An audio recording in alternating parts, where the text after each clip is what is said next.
Naša misija i vizija je pacijent na prvom mestu.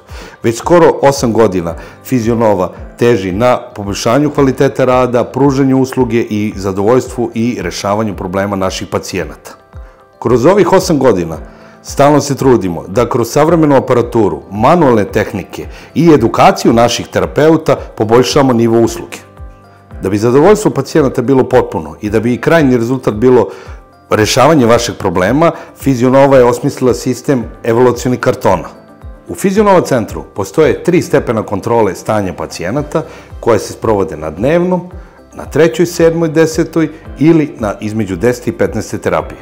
Postoji checklista provere koju šefovi smena koriste kako bi tog dana utvrdili stanje pacijenata, da li je nešto neophodno promeniti kroz terapiju, da li pratimo isti tok terapije. Znači, kroz dnevni checking mi znamo tačno kako ćemo pristupiti pacijentu.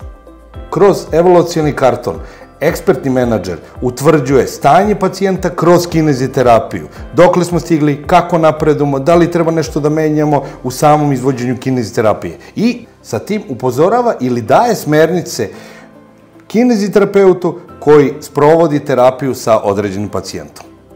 Ova evaluacija vrši se svaku 3., 7., 10. terapiju.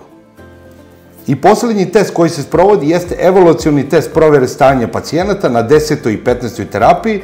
Ovaj test sprovodi front menadžer ili šef smene, gde utvrđujemo stanje pacijenata od početka terapija pa sve do 10. ili 15. Kako su stanja koje dolaze u Fizionovu i izazovi pred Fizionozom sve teži i stanja sve složenija, neophodni su nam ovi testovi kako bi držali pod kontrolom stanje pacijenata, a samim tim i rešili vaš problem. Tako da se trudimo da budete u sigurnim rukama od početka do kraja.